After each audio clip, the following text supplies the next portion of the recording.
my lovely YouTube viewers. As you may have realized, I have started that wonderful wintertime tradition that I always go through called a cold. I was going to take a break from posting this week and save you all from the misery of seeing my bright red nose and hearing my awesome voice and probably seeing me cough and sneeze and hack up all sorts of interestingly colored things.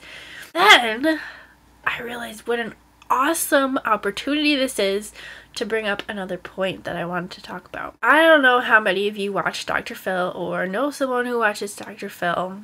I personally don't watch Dr. Phil, but I had a very close and awesome friend of mine tell me that Dr. Phil had a show a couple weeks ago where he interviewed this girl with an eating disorder, and he told her that it was a disease of her choice.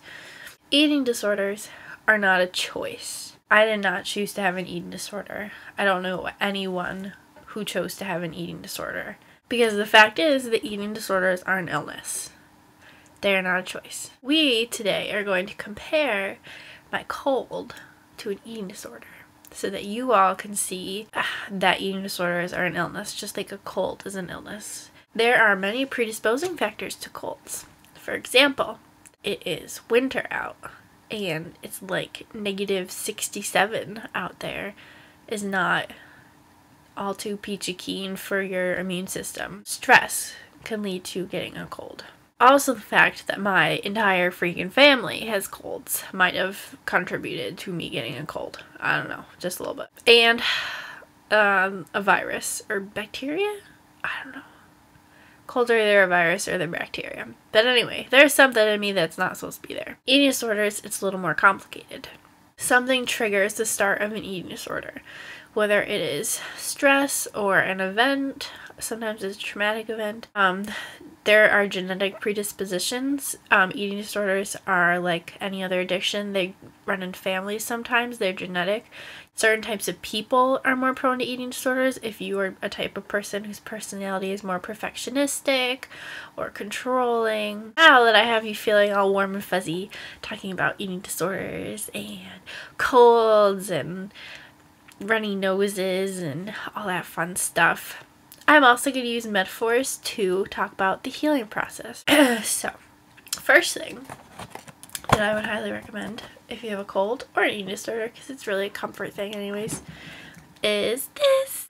It is a tea. See this little tea bag? Oh, tea bag. I love yogi tea. This is called Throat Comfort.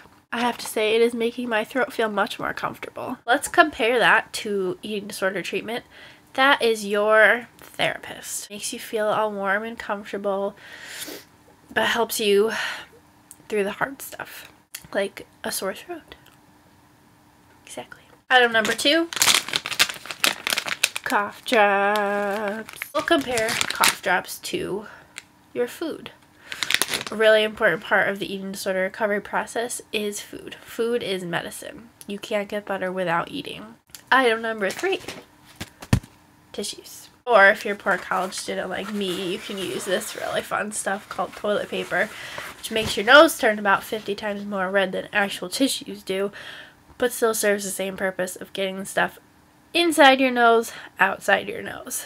We're going to compare those to actual tissues, because in eating disorder treatment, you will probably uncover a lot of emotions that you hadn't dealt with before. And chances are you'll probably cry a couple times, so you might want to have some tissues.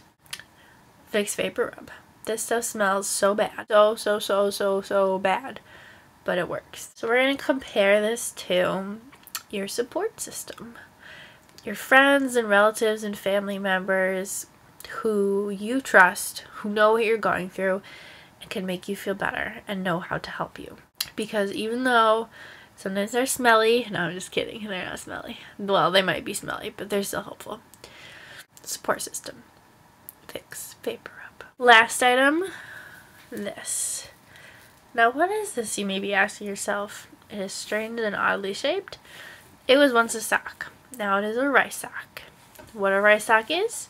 It's very simple. You take a sock that doesn't have a pair, and you fill it with rice. And then you microwave it for 30 seconds. Not too much, because then you'll burn a hole in it and all the rice will fall out. But then once it's nice and warm, You put it on your nose or on your eyes or your forehead or whatever feels like it's gonna fall off, and it relieves the pressure because it's hot and warm, and literally things will come out of your head and you'll be like, I didn't know I had that much room in there. This will symbolize hard work and perseverance because you will need a lot of it. It's like, I did not choose to get this cold. I did not choose to get an eating disorder. But now that I have it, it is my choice to get rid of it. That's the important thing. I am choosing to get rid of the eating disorder. Just like I'm choosing to get rid of this stupid cold. And now I am going to go to bed and get some sleep because that is probably the best thing you can do for colds. And for yourself. Sleep is wonderful. It really is. Kudos from Silent Girl for watching.